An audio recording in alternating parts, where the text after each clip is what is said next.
This conference will now be recorded. Okay, so welcome everybody to this demo session on cloud performance engineering, IT library engineering demo. So this is Roshan. Let me introduce myself. So I have overall 16 years of experience in IT. Uh, I've working on multiple. Started my career as a Java developer. I've been into Java developer for first 3-4 years of my career. Then I moved into performance engineering. Java performance engineering, particularly. And from last uh, 7 to 8 years, I'm completely into DevOps. My role has transitioned to DevOps and SRE consultant. I've been into automation using various tools like Jenkins, Terraform, uh, Ansible. I'm a Kubernetes expert. On the cloud part, I have certifications, architect certifications with multiple cloud service providers: AWS, Azure, GCP, Oracle, OCI. So that's a brief about me. I am associated with one of the uh, biggest retail giant in the world that we have. As part of my hobby, I do like to share my knowledge, and I have been associated with Edureka with last 4 years, along with Isa. Uh, uh, so I'm associated with ISA from last 4 years. Along with ISA, I'm also associated with other education institutes like you might have heard IntelliPath or Educa, Simply Learn. So yeah, that's a brief about me.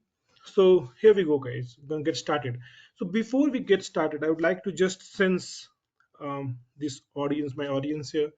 So I believe most of us are performance engineers. Is that right? If not, do let me know your just core skills and total years of experience in IT. If you are into performance engineer, you can write performance testing, PT or PE, and total years experience. And if you're into some other domains like automation or developer, please, I would like to know from you, everybody. Thank you. Yeah, I'm waiting so that we can take this accordingly. Okay, functional testing. Jay, perfect. Charan Pal is into performance testing engineering from last 18 years. Great, Charan Pal. Siva, DevOps. Okay, surveys, performance testing.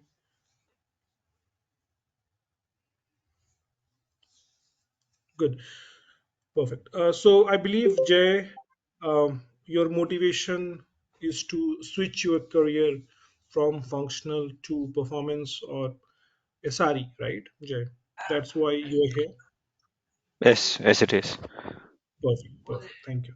Sure, we will get there. And Siva, I think same thing right for you as well. You are into DevOps, so you want to understand from the SRE perspective, the troubleshooting and the roles and responsibility of an SRE engineer. Would that be right, Siva? Yeah. Okay, great. Perfect, guys. I got, thank you so much, Sumitra from application testing. Okay. And there are a lot of performance engineers, infra testing. So Musarraf has done that. Perfect. So, okay. So we'll get started with this demo. By this demo, you will definitely would be take away, you would understand about this domain, performance engineering. If you have not worked into, you will understand about the SRE roles and responsibility, and you would get a better perspective of what would be expected in the interviews or in your line of your career. Okay, so we will take that. So this is gonna be, so this is about me. Okay, uh, I have already introduced.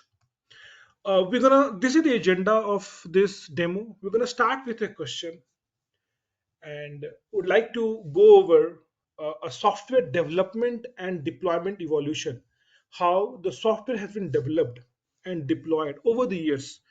We'll take a look at the history, and then we'll understand where we stand in today's market, and then we'll go over the course that we have. I'll introduce you to the course, and then you can ask me any questions about your career, about this course, how it's going to benefit you. You can ask me any questions. So I'm going to take 40 minutes, and then rest 20 minutes we can discuss. Okay, that's how we will plan this. Okay, so this is the question, simple question. um, let's say the performance engineers, you can replace this word with functional or anybody in IT. Okay, software, let's put, are software engineers, because I see most of the people here from different domains as well. So let me ask you this: our software engineers are expected to know this. uh, when I say this, DevOps, microservices, containers, and cloud. What did I Yes, say? yes, it is an basic requirement, like basic thing to know. Absolutely right, Jay. Yes. Yes, So Jay, who has experience into functional testing, is agreeing to it. How about others? Those who have been working into performance testing, engineering, application testing domain, DevOps. Do we all agree on this? You can chat. You can put in the chat yes, no, or you can unmute yourself. Anything is fine, guys. The way you feel comfortable.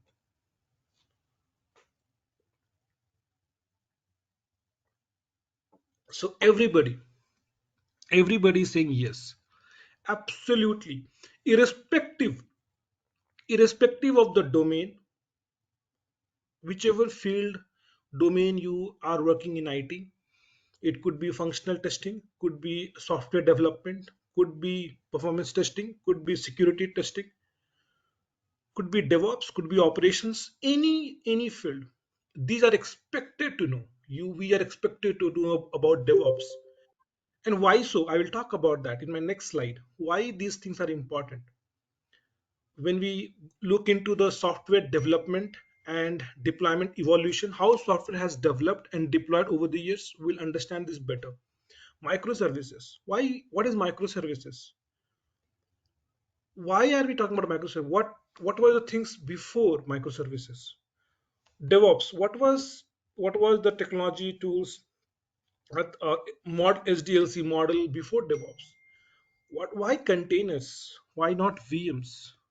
Why cloud? So these four things would be better understood from my next slide when we go over the software development and deployment evolution. Look at this. So why these four things that we mentioned, DevOps, microservices, containers, and cloud are important? Because the time where we are right now. If you look at the evolution, when we talk about the SDLC model, right, software development lifecycle model, we all started with waterfall around 1980s, 1990s. We started when the software development started. The way we went about developing the software, we took the waterfall approach.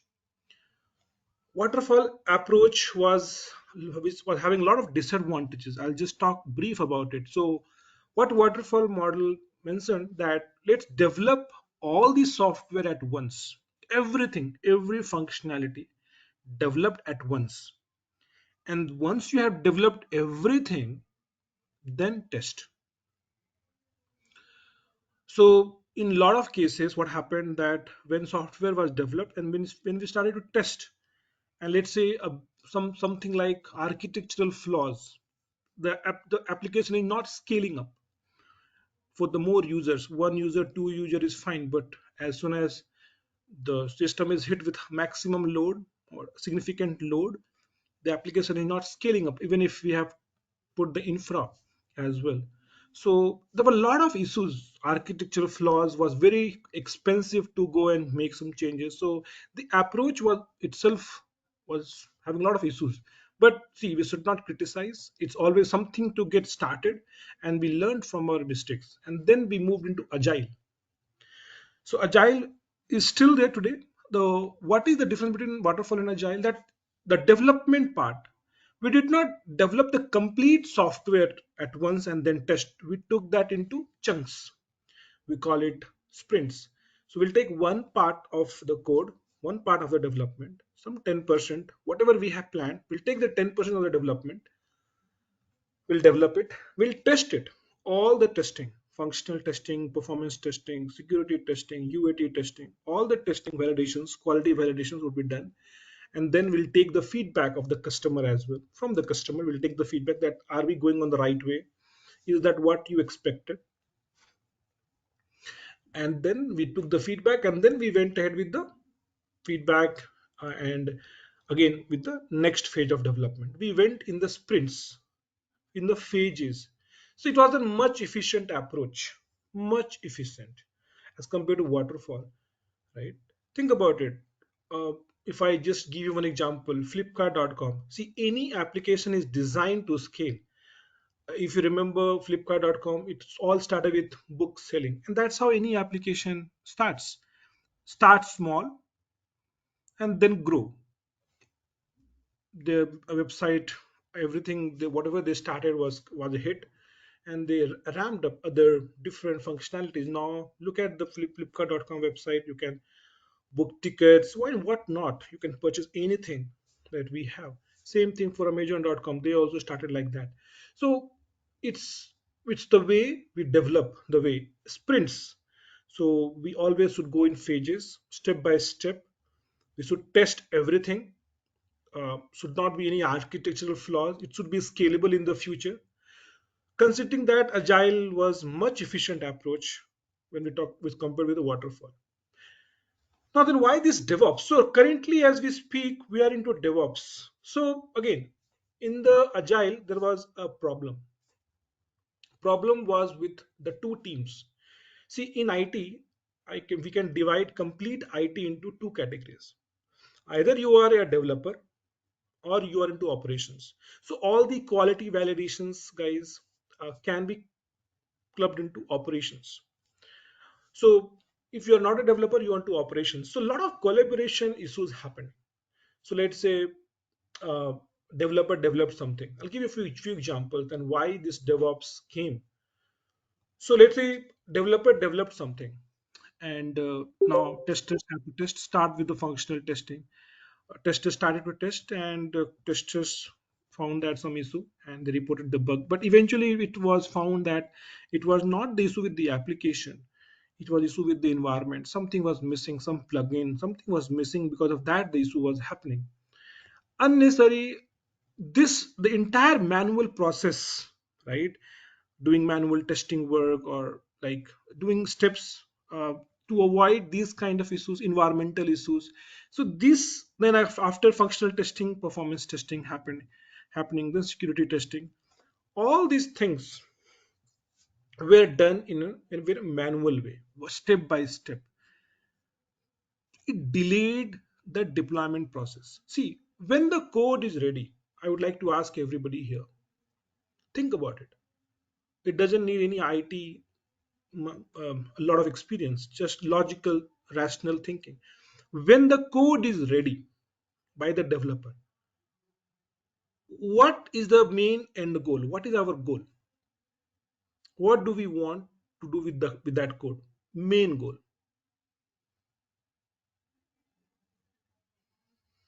Have it yeah, have it deployed to QA and have it tested and move to No, production. that's not the main goal. Okay, that's the process. What's the main goal? Main goal is to deploy the code into production. That's the main goal, right? Yeah. My main goal is deploying the code to the production, but we cannot do that because that will be a risk. If we don't do the functional testing, if we don't do the quality validations, if we don't do the functional testing, performance testing, security testing, if I directly deploy the code to the production, it's a risk. But the manual process, when the code is ready, and my end goal is to deploy the code to production, all these manual activity was taking a lot of time, delayed the complete deployment process. So this DevOps talks about automation, SDLC automation. So DevOps is nothing, something very unique. It's very much similar to Agile. The way development, the way we went about developing in DevOps, it's same as Agile, sprint wise, phases wise. But what we did on top of Agile, we brought the automation into picture. We created some sort of pipeline. We call it CI/CD pipeline. So as soon as the code is ready by the developer, everything is automated. Think about it like a processing. If you see any processing, think about any uh, biscuits manufacturing firm or chocolate manufacturing firm. Every process, if you see, is automated now. Wrapping up, mixing all those ingredients, It's all done through machines. There is less manual work. There is less people doing the work. It's all about automation. That's called process industry. Same thing. Why can't we do in the IT? Right? When the code is ready, as soon as the code is ready, the code can get built. We can get a jar file if the code, let's say, it is being written in Java. When the code is ready, automatically a job can run and get me the jar file, artifacts like a jar file, war file, or er file.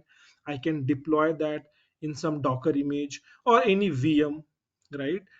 And then it can be deployed, and it can be, my application would be ready, QA environment would be ready, and then an automation script would kick in. Selenium script would kick in, will do the functional testing. In along this way, along this, we would make sure that environment issues are not there. We have ways, we'll talk about containers. We have ways to do that. We can take an image, Docker image, and use the same Docker image to create the environment. So there is no difference in what developers were developing the environment and what testers should be testing. So there are ways. So the idea here is to automate everything in DevOps, which was missing in the agile. So agile plus automation is DevOps. That's all the DevOps is. So what are the different process? The code is ready. One job would go and build the code. I'll get a jar file, war file. I will deploy that jar file, war file in QA environment. Again, so one more job would run, would kick in, my do the Selenium testing. Okay, if that is successful, then there will be one more job for the performance testing. Could be Jmeter, and we can do that using Jenkins is the CI tool, continuous integration tool. uh, One performance job would kick in, and one, if it is successful, security testing could be done, and eventually, if everything is done, my code would be deployed to the production. It could be Kubernetes setup, or could be containerized setup, or could be in the VM. That depends how my code is being deployed. That's a different story, but the idea here is in DevOps is the automation. Automation is the thing. So DevOps, if I talk about what is that, it's SDLC automation. I'm just making sure that when the code is ready, we take less time in deploying that code, but without compromising on the quality validations along the way. We would like to test everything, we would like to maintain the quality, but without spending a lot of time, and that can be only achieved through automation. So that's what DevOps. So we are living in this phase.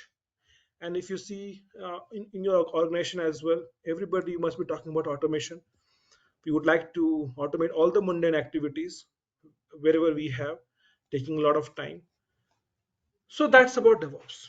No, and it's important, and that's why we have this first, and everybody acknowledge that it's important. Yes, absolutely. No, microservices.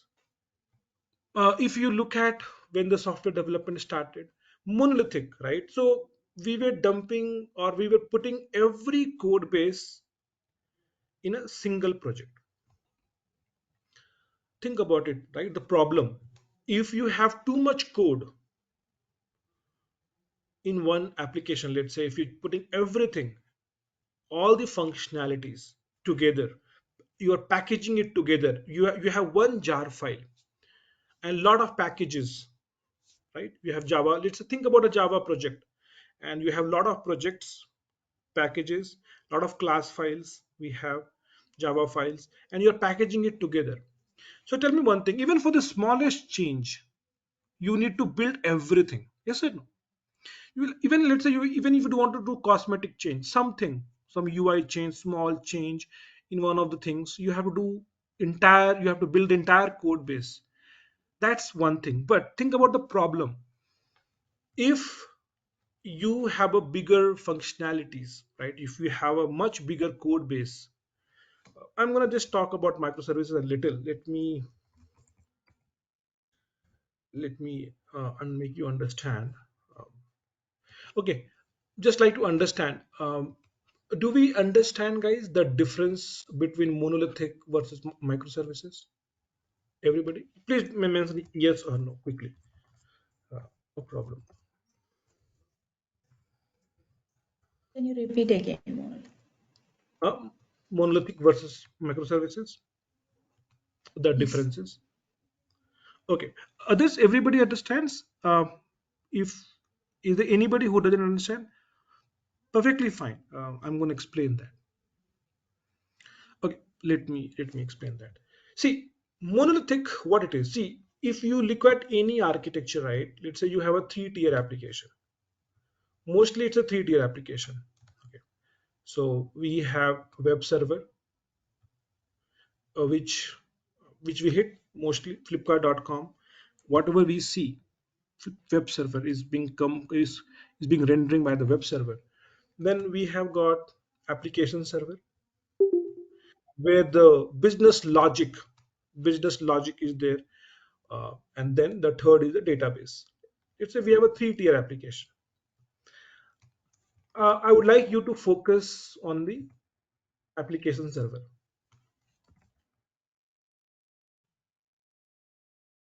Focus on the application server. Now, this is the application server, the second part.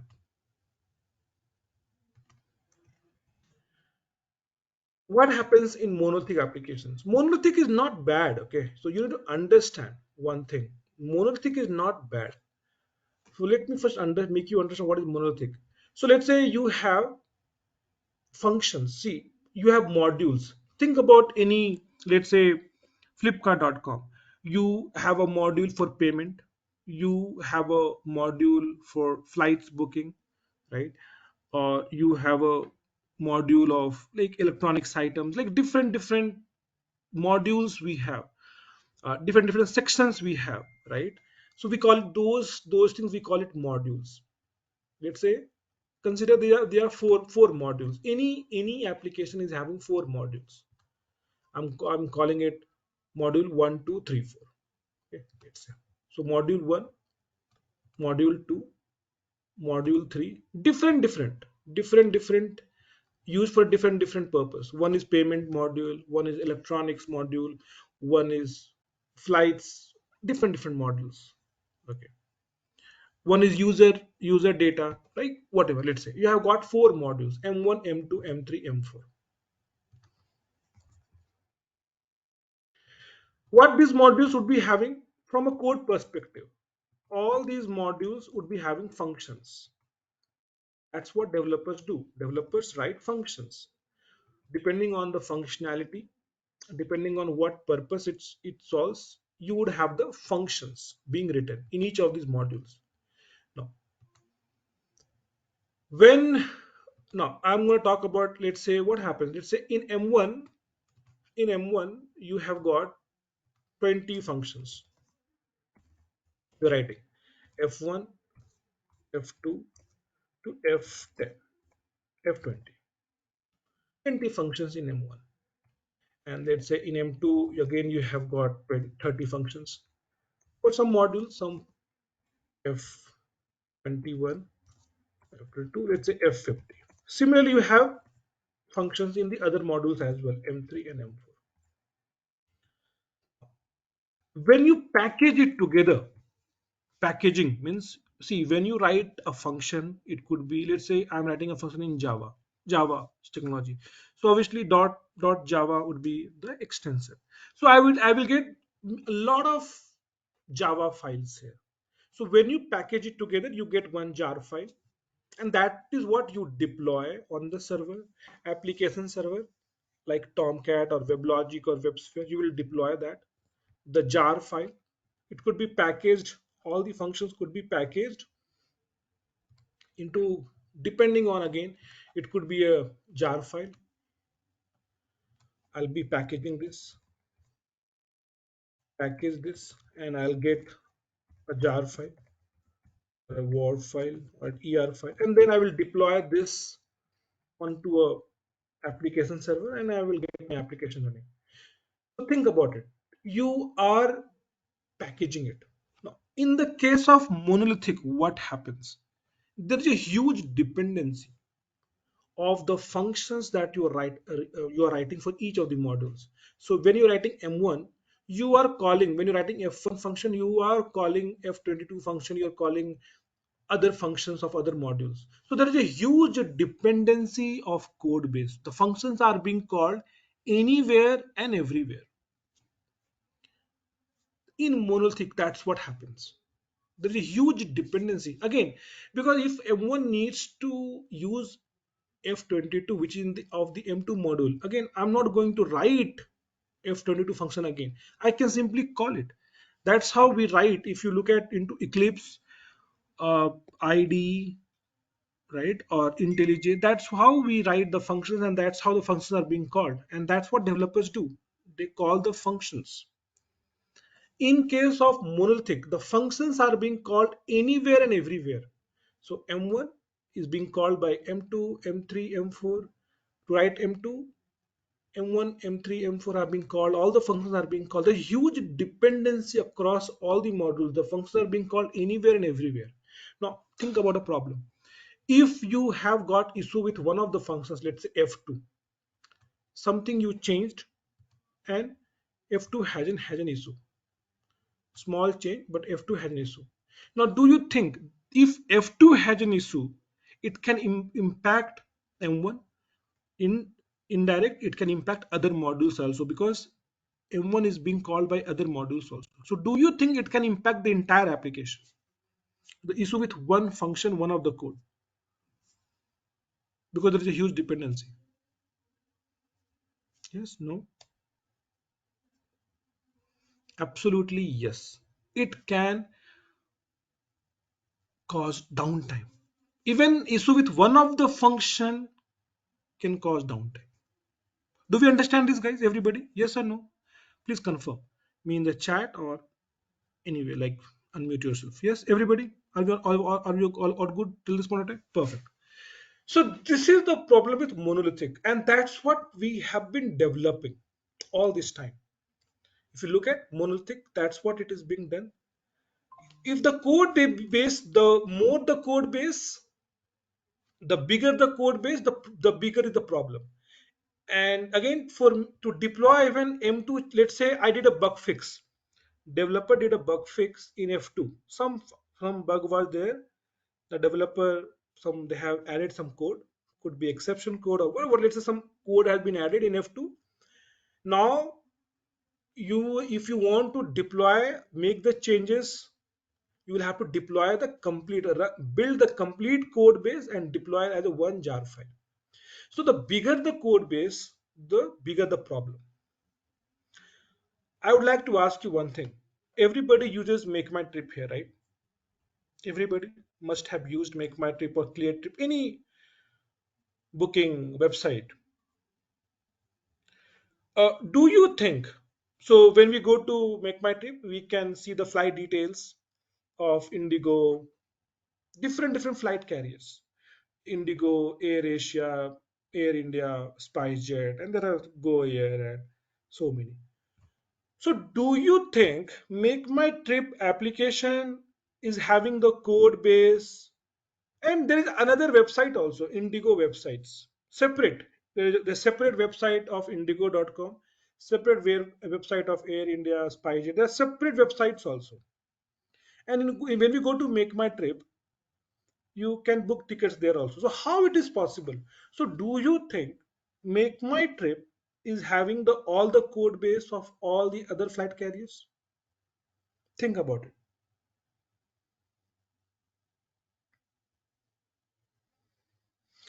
So do you think Make My Trip has the database access of Indigo? Because I can go to Make My Trip and I can book a flight for Indigo in Indigo or Air India. I can book a flight. So do you think Make My Trip have database access of Indigo, Air India, Air Asia, every other flight carriers? Same thing for Clear Trip, same thing for other booking websites. No, it doesn't work like that. Make My Trip is having their own code, because see, when you go to Make My Trip, they have user details, user logs in, right? And the user details, so they have their own code base, but they are all using APIs. So when I am booking, when I want to book, let's say, flight with Indigo, so Make My Trip makes a call to Indigo website through an API, application programming interface, through an API. And first of all, it will hit in the Indigo here has exposed some APIs. Indigo has exposed some APIs, and it's in the public domain. Even ClearTrip uses it, MakeMyTrip uses it. So many other websites, they have exposed APIs. They have exposed APIs, some endpoints. When I say APIs, endpoints. So okay, so if you want to get the flight details, call this endpoint. Endpoint one. It could be a get call. Yes, yes, it's a get call. So we have a get call, post call. Do we understand this get call, post call, guys? We must have seen that. We must have been testing this get call. So there is some get call, endpoint one. So make my trip would call this endpoint get call, and I will get the details. Similarly, there's another endpoint for flight booking. They have exposed that if you want to book a flight, call this endpoint, and for the flight booking, that would be a post call because we need to provide details like username, and dates, and those things. So that's a post call. So this is microservice for make my trip. So first of all, we understood the limitations of monolithic applications. So what should we do? We should break these things.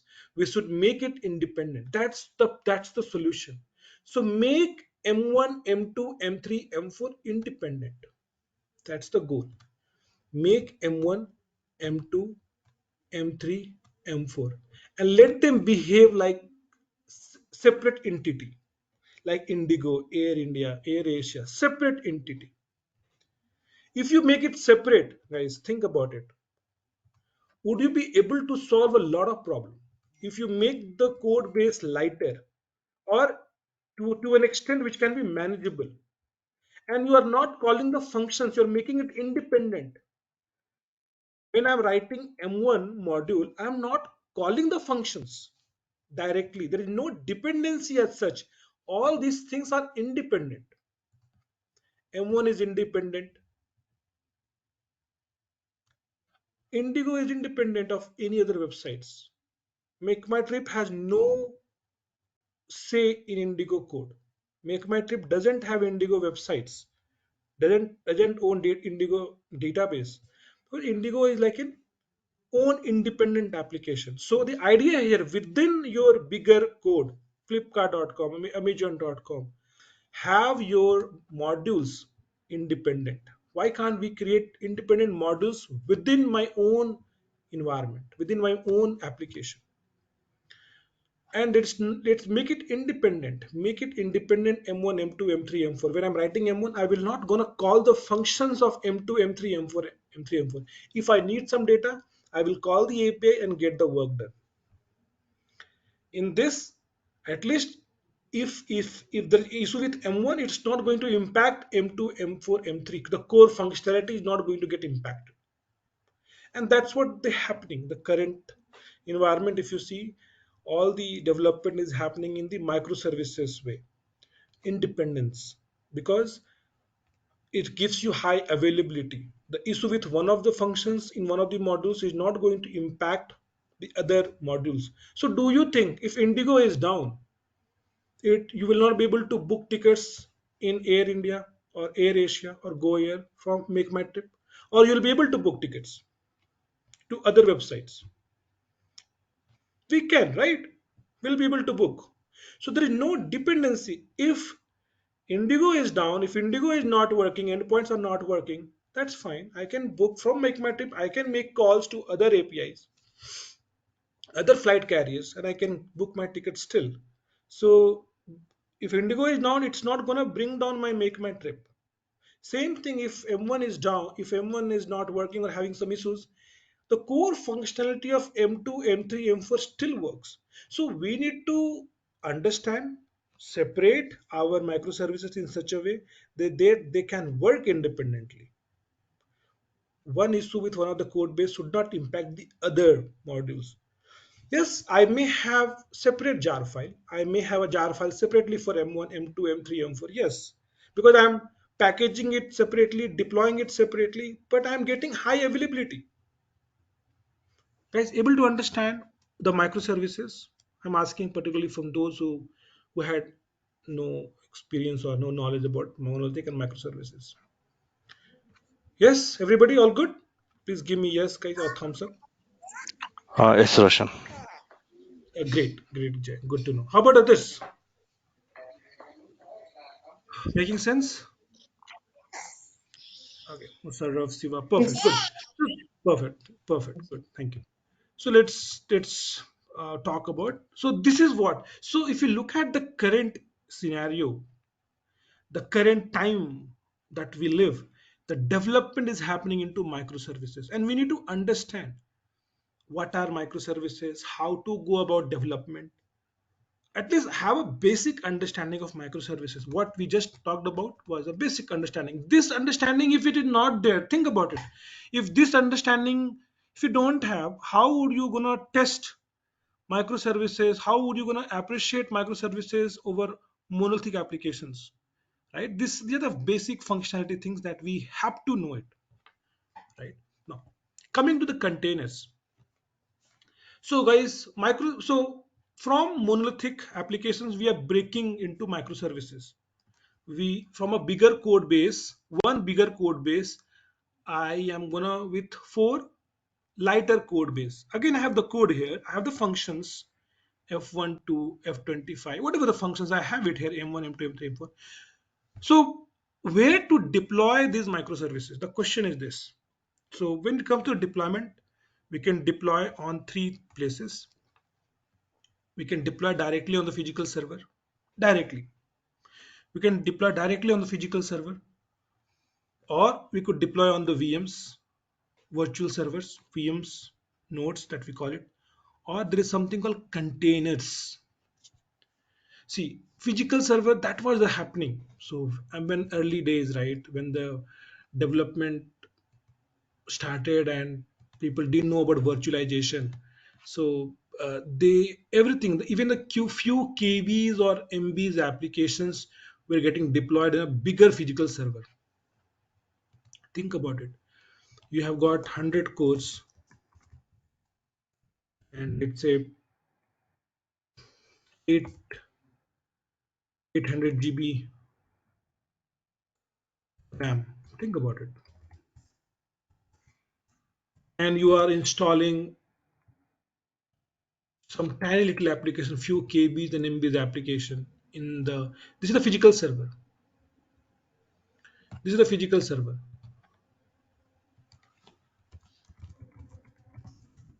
and you are deploying some tiny little application, few KBs or MBs application into this physical server. Few KBs and MBs application. This was the thing happening, guys. Earlier, when everything started, few KBs or MBs like these applications were getting installed on this big physical server. What is the problem do we see here?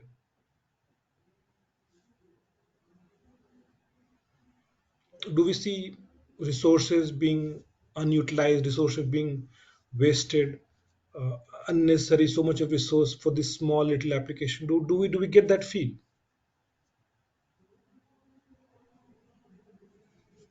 Yes, unutilization of the resources. So that's when, guys, then that's when somebody around late 1990s realized, and they virtualization came.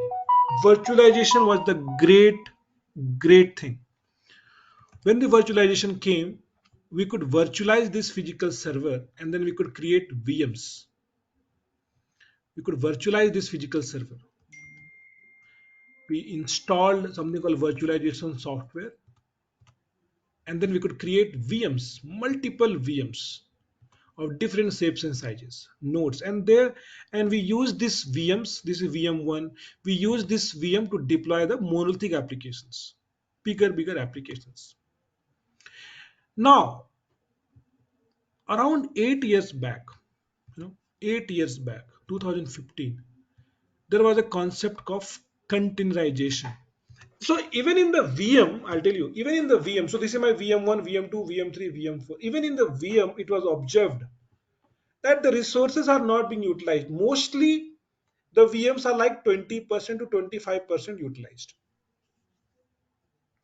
So around 2015, one technology came called containerization. And what did we do? We containerized the VM. So this process of creating the VM was called virtualization. So these things are very fundamental things, guys. Everybody should has to know it.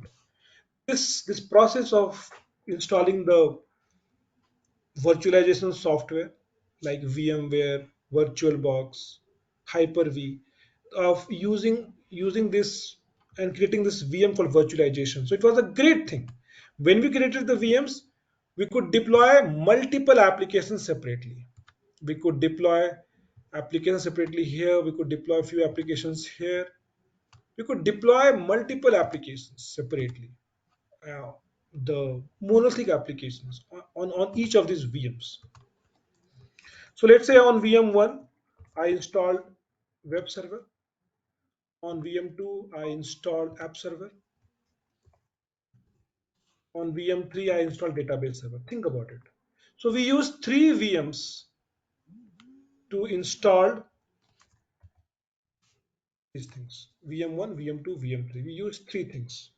We installed web server separately, application server separately, and database server separately in each of these VMs. Now, when this containerization came, we containerized the VM. I'll talk about containerization process. What is containerization? It's again some software installed, some sort of software we installed on a VM, and we could create containers. And what did we do with containers? We deployed the microservices there. So in each VM, we installed a software. In each VM, we installed a software like Docker. Docker is the container engine. We installed Docker and we could create multiple containers, and each container would have one microservice. So for example, I'll tell you one simple example to make you understand. See, everything is to do the best cost optimization, to have the efficient utilization of the resources. That's what we want to achieve, efficient utilization of the resource, and that's when this containerization helps tremendously. See, if you could save the cost of any organization, nothing like it. So when this containerization came, I'll give you the. So let's say you use three VMs, separate VMs to install web server, app server, and database server. Now in one VM itself, I can have three containers. In one VM itself, think about it. What I'm going to tell you. In one VM itself, you can create three containers, and in one container you can have your web server, in another container you can have your app server, and in another container you can have database server. Think about the cost optimization and think about the resource utilization. You require three VMs to deploy web server, application server, database server. Now when you did the containerization, when you containerize the VM, in the same VM you can have your web server, you can have your database server, application server, and you can have your database server. Think about it. That's what the containerization does. So that's what it is, guys. So we're gonna. This is the process. This is the phase we are in right now. Containerization phase, containers phase, and we deploy these microservices on these containers. So first of all, we need to understand how to create these containers using Docker, how to install, how to deploy these things. We need to understand this. Even we have to. If you don't know, find a way to know this. But we have to know this because this is what happening. Containers, Kubernetes, Docker. There will not be any interview completing without these topics. It was not the scenario 5 years back. Nobody in 5 years back Nobody was asking about these things, containerization so much. In last 5 years, you'd have noticed everybody is talking about microservices, Docker, containers. Do you have containers experience or not? Do we all agree on this part, guys? Do we have experienced this? Surveys had experienced that. How about others? Siva has experienced that. Yes, that's because why? Because this is the phase we are living right now. This is the latest thing going on, and that's what the adoption, IT industry adoption is happening. Now, the last part is cloud. When earlier or 1980s, if you have a business idea, you have to set up your own data center. Setting up a data center is very costly. Only the likes of Amazon, Oracle, IBM could set up the data center. Smaller companies, so many new startups are coming. Do you think every these startups, Swiggy, Ola, Uber, they have their own data centers? No. Everybody using cloud, AWS, Azure, GCP. So the infrastructure was created. Let's say if I'm using AWS, what does it mean? So AWS has set up the data centers across the globe, and I'm going to rent the servers. I'm going to use AWS servers. I'm going to use AWS storage service. I'm going to pay AWS like a rent, like how we stay in a rent, right? Rented apartment. If you want to enjoy the services, we have to pay the rent. Same thing. If you want to use AWS servers, you have to pay the bill. The moment you stop paying the bill, you will not be able to host your application. They would suspend all the services. So that's how the cloud is. And that's why you see lot of startups, because everybody can pay the monthly bill, because no, everybody cannot afford to set up a data center. Setting up a data center is a very costly affair, billions of dollars. But I can pay $10,000 bill, monthly bill. Like some company like Ola, Uber, Swiggy, they can pay $20,000 bill, monthly bill, depending on how many servers, storage service they are using it. So this is the guys, this is the phase we are in, right? And that's why these things are so important. I hope we all understand now why DevOps, microservices, containers, and cloud are so much important across any domain in IT that we are working, right? So the course, guys, that we have, SRE course and Cloud PE course, Cloud Performance Engineering course, is based on these things.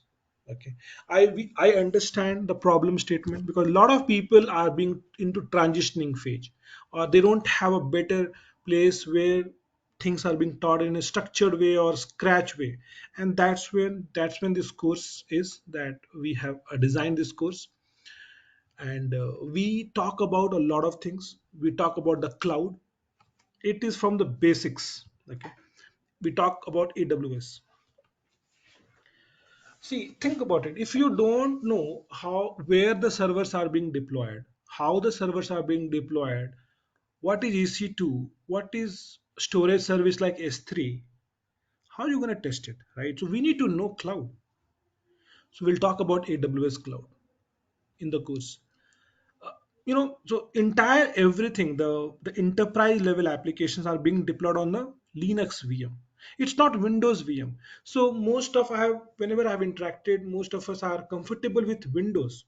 We know how to open a file in Windows, how to search for a text in a file, how to check the logs, because it's GUI, right? But in actual, when the enterprise level applications are being deployed, they don't select Windows because of its cost, because of its security, a lot of other things. It's heavy. Windows are so heavy, so it's always deployed on the Linux. So we need to know Linux. We need to know how to navigate, how to check logs, how to navigate in Linux, how to be comfortable in Linux. It's just an operating system. It's all about commands. So we have covered the Linux part in the course. Yeah, Jay, I'm going to take up the questions, Jay. So just hold on for some time. Sure, Let me, sure. yeah. Uh, so we have the architectures, software architectures. What is monolithic? What is microservices? We have explained that. Again, when we talk about the microservices, we need to understand where to deploy that. So, and that's where the topics like Docker, Kubernetes would be helpful.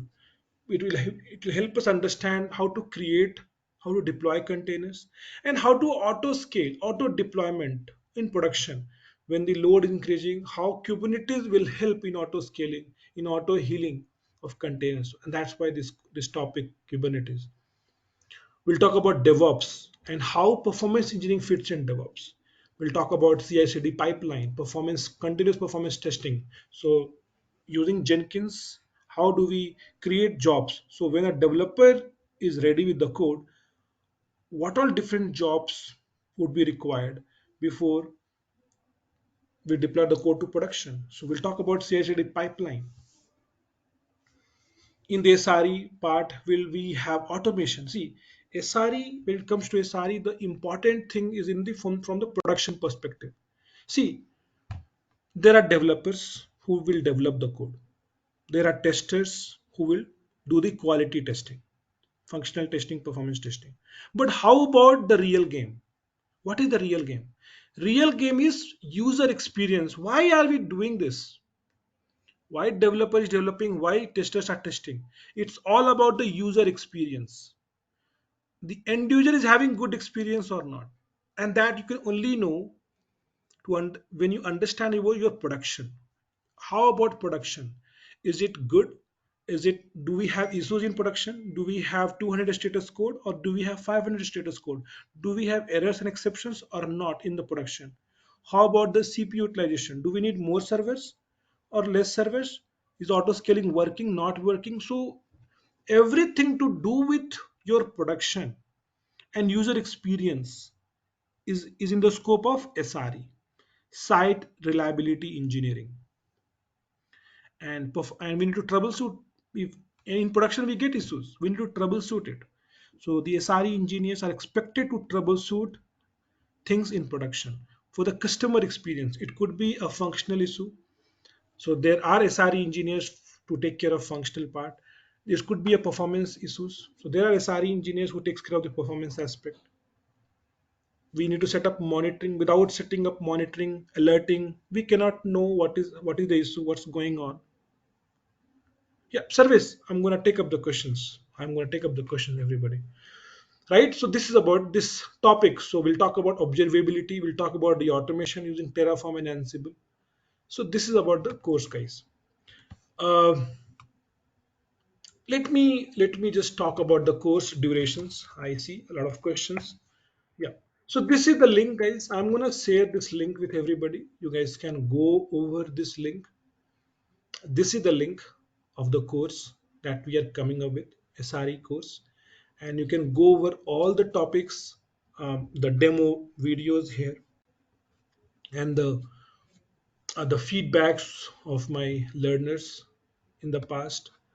Just now, I have completing one of the batches, and who can enroll in this course? What will I learn in by the end of this course? You have all the details here. Let me first give you this link. This course is going to be for 40 hours, guys. 40 hours. It is going to happening on the weekends, 7:30 p.m. to 9:30 p.m. IST, Indian Standard Time. 2 hours on the weekend, Saturday and Sunday, and it's going to take approximately 35 to 40 hours, minimum 35 hours. And as we discussed, we'll talk about the AWS.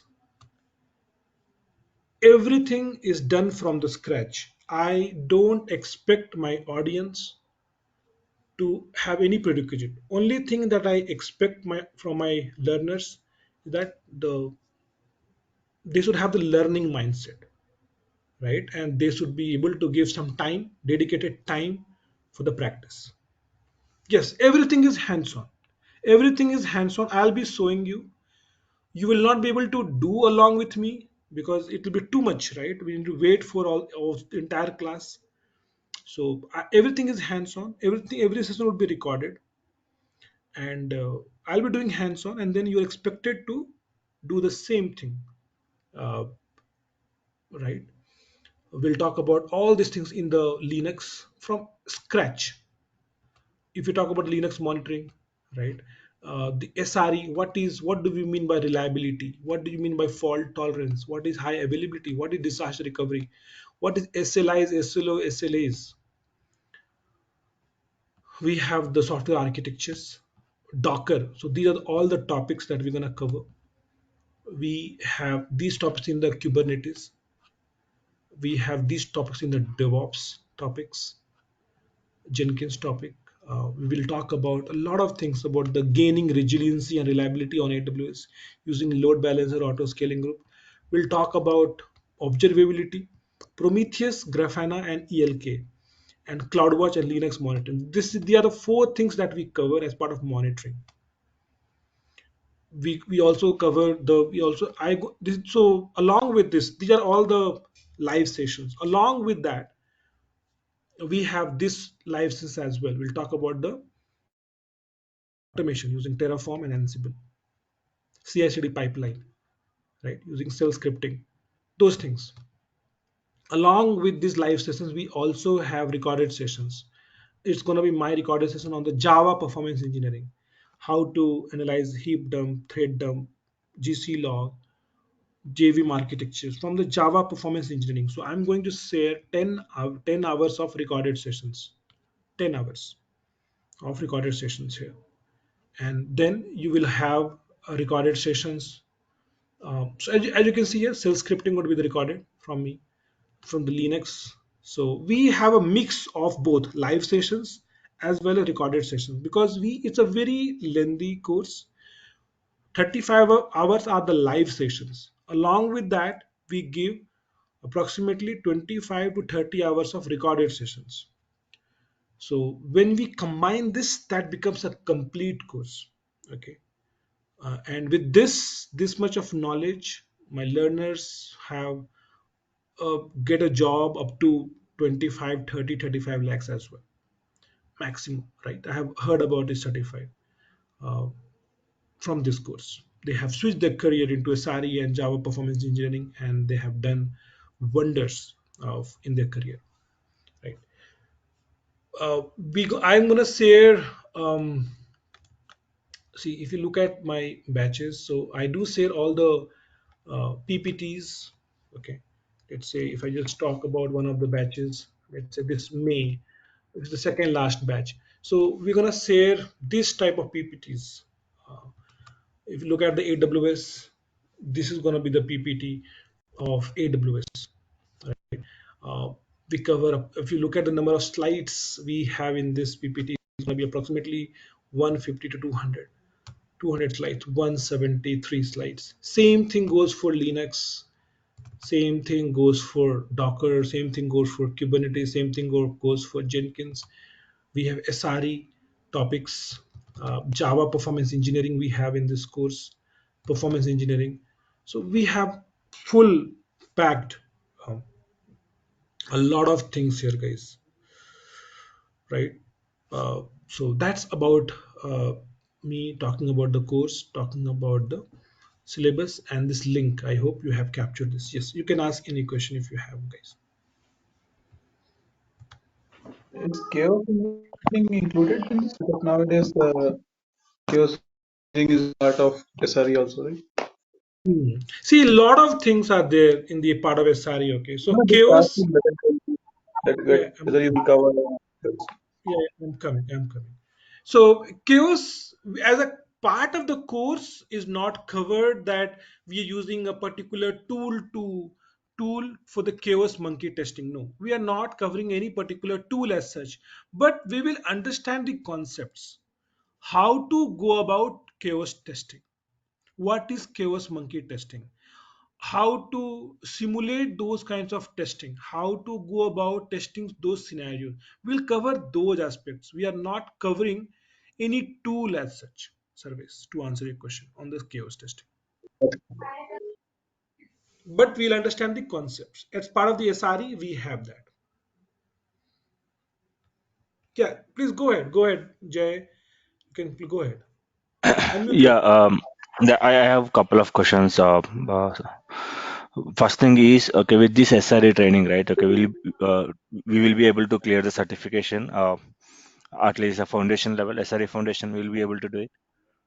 See, absolutely, you will be able to get the knowledge and clear the Hmm. certification on the foundation level. Absolutely, no doubt about it. No doubt about Yes. it. Okay. The second question is, there is lot of content in the course. Like, okay, Yeah. let's take an Linux. Okay, Yeah. and Kubernetes, Dockers, DevOps, and then Java performance as well. Yeah. Maybe Java performance is the one which is recorded, right? It's not a live Yeah. session. Right. When I go with the Linux, right? Okay, what and all? Is it only the commands are covered? Okay, like these are the Linux commands were used, or See, again, on we the can? Linux part, it's a recorded Mhm. session. Okay. First of all, it's a recorded. As you can see here, 3 hours of recorded session. So yes, we Not have on the covered. shell, not on the shell, on the Linux. Coming. So shell scripting or Linux both are same. Okay. So let me tell Mhm. you. So it's gonna be recorded session, and yes, Mhm. if you understand what is gonna be in the recorded session, it's gonna be started from the scratch, as I told you, right? Mhm. And so when I say it's from the scratch, what does it mean? It means that we are talking about the commands. We are talking about the basic commands. We start with kind of pwd commands. We'll start Mhm. talking about the cell first, then we'll talk Mhm. about navigations, we'll talk Mhm. about the man command, we'll talk about the mkdir, rmdir, the basics commands, move commands, touch command, soft Mhm. link, hard link commands. So everything is It's through like, commands. Yeah, go mhm. ahead. See, it's like how to use Linux system, right? Majorly. How to use, get comfortable with Linux. First step is Mhm. that, and then how to go about writing the shell scripting. What is a shell script? And on the performance monitoring, how to write shell script to do the performance monitoring to that level. Okay. Mhm. This is what we have covered in the Linux part. Okay. And the final one is on the performance engineering, right? Okay. Is it a mandatory, like, okay, even each individual SRE who is planning to shift their career into SRE, is it mandatory like they should be knowing a performance testing, or they should be at least knowing and what is a Java performance engineering testing is? Okay. See, testing is not required. Okay. There would be some, if you join a company as an SRE engineer, testing would not be required as such. But troubleshooting mindset should be there because as an SRE engineer, you are expected to troubleshoot the application in the production. And how would you troubleshoot it? It's all about the logs. You need to understand the GC log, heap dump, thread dump, application log, Mhm. how to analyze the log to troubleshoot it. There is no other way to troubleshoot it, right? Okay. So Mhm. it's all about troubleshooting. Being an SRE engineer is all about troubleshooting, going over the logs. Mhm. That's what the SRE engineers makes them troubleshooting. It's not uh, it's a technical role. Yeah. Okay. See, because majorly what I heard in the SRE is it's like an implementation role. Okay, whenever you've been an SRE, how do you implement an process which is more reliable, right? Which is more application is more reliable in the production. Are we achieving that in this course? Yes. Yeah, Yes, maybe. See, absolutely. you are more into like, okay, like Java performance logs, right? Yeah, I agree to your point, because what we are doing is, okay, once issue has been arrived, okay, we are analyzing the root cause, okay, how where it is and how it is been caused, right? But SRE main role will be like on how to avoid those issues in very first case. Correct, absolutely. How to avoid, then you can Mm. understand. So, troubleshooting is one part. How to avoid, first catch the issue. If the Mhm. Yeah. issue is Mhm. there, how to catch the issue, and that's when this monitoring and alerting will help. Once you catch the issue well in advance before it impacts anything, right? You can do some Mhm. remediation before it impacts. So that's Okay. why Mhm. for the SARI, monitoring, the observability and alerting is the most important thing. Mhm. Okay. And we have this in this course covered. Okay, sure. And you were talking about AWS, right? It's only restricted to AWS or any cloud we can go ahead with. You can go ahead with any cloud, but as part of this course, we are covering AWS. AWS, AWS, and even any monitoring tool covered? Are you covering any Correct. We have monitoring tools? CloudWatch. See, I told you, right? We have Prometheus, Grafana, Yeah, the four ELK. tools, right? Four tools, yes. So Yeah, in yeah. this The link, four you tools have are the everything. monitoring tools. Yes. Cool. Cool. Cool. Okay. Uh, and what are the live sessions we'll be having? Kubernetes, Docker, SRE. Everything, as you can see, if you go over this link, right, Jay, Hmm. you would get everything in detail where you can find in this. If it is live, Okay, if it is which recorded, session, we have given that it's going to be a recorded. If it is not mhm, mentioned, it's going to be live sessions. one will be live So session? Okay. Docker, so AWS. So let me just brief about that. AWS, Uh, uh-huh. architecture, Docker, Kubernetes, Jenkins, monitoring, all these things are going to be live sessions. Okay, can you go to the top ones? Yeah. Okay. A bit below, scroll down because somewhere I've seen Linux. Yeah, here Linux command line, right? Okay, which gonna be a live session It's for going us. to be recorded sessions, yes. Okay. And here, what is your plan of what is the core syllabus for Linux? Is it only with the commands or the directory I navigation think system I answered your information? question. I think I answered your question in the first place. It's Yeah, okay. Because commands. you said it's a recorded session with the cell scripting, right? So that's the reason I Right. got So confused. everything from the command to the cell scripting is recorded session. See, Okay. we divide in such a way that Mm-hmm. we spend around 4 hours every weekend, 16 Mm-hmm. hours a month, and we provide this recorded session as well. And we cover Mm-hmm. approximately 80 to 90 hours of sessions in these 2.5 Okay. months. Okay. That's the Mm-hmm. plan. That's how we have Sure. divided this. Mm-hmm. Thank you, Roshan. And Roshan, one more is like okay, end of this course, right? Will you be able to assist us with our resumes? Yeah, yeah, definitely that pointers I can give you. Yeah, Mm-hmm. what to Okay, put in the resume. Yeah, sure. Thank you, Roshan. sure. Okay, so feel free to attend. There will be couple of more demos. Okay, one demo for sure. Feel free to attend that demo, and you will understand better about the course. Go over the recorded sessions. These are recorded sessions as well.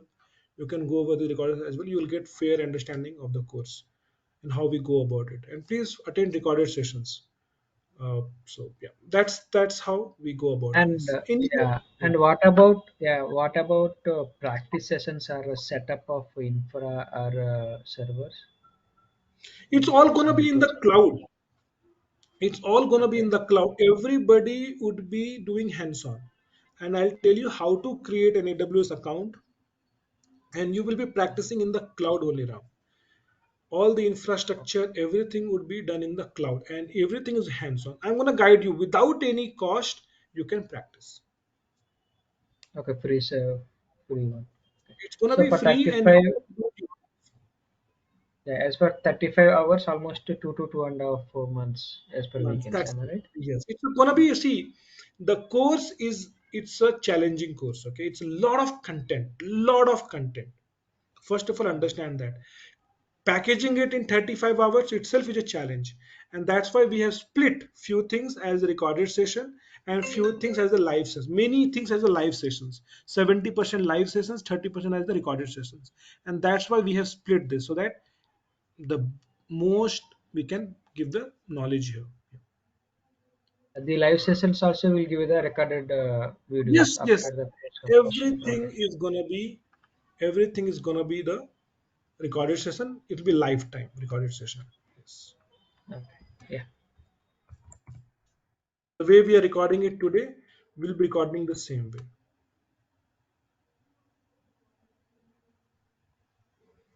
Okay. Yeah, yeah, So this is how the recording yeah, would look. I'll tell you. yeah, Yeah, go ahead. Somebody has any yeah. question?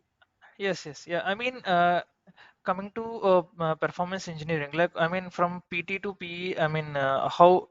At the end of the course, do we get I mean, a full-fledged like I mean, as a PE, I mean, I will get the whole picture, and then can, I mean, Absolutely. can Absolutely. we do This the is what troubleshooting or analysis and everything? Yeah. absolutely. That's why we have Java performance engineering as the recorded session. That's why we have this, right? That's why we are giving this Java performance tuning. Okay. Troubleshooting 8 hours of it's gonna be my recorded sessions. Yeah. Okay, and here, do we get some acceptable levels? I mean, for each server or any for any metric, if if CPU, I mean, if suppose if CPU is high, whether the issue is with like a thread pool or somewhere else, how to find and then how to figure it out and how to troubleshoot. I mean, Yes. like Yes. in depth we Yes. will get, right? Correct. Correct. Correct, Santosh. And see, Yeah. I'll be meeting you live. You can ask me any question, any challenges that you're going over in your daily work as well. And I'm sure I'll be able to guide you based on my experience, right? And I'll give you Yeah. perspective, and the recorded session will give you another level of perspective. And you can ask many more different questions, whatever you are going through as well.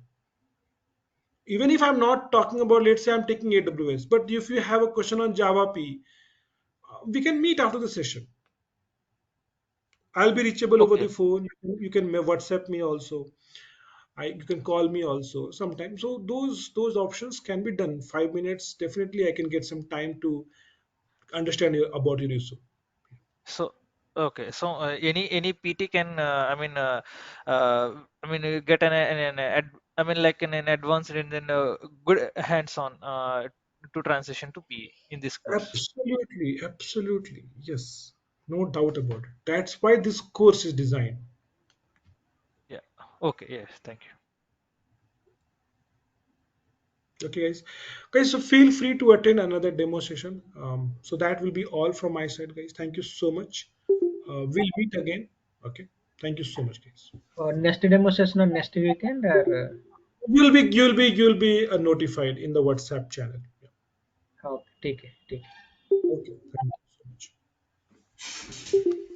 Yeah, thank you, Roshan. Thank Bye. you, Rishi. Thank you. Thank you.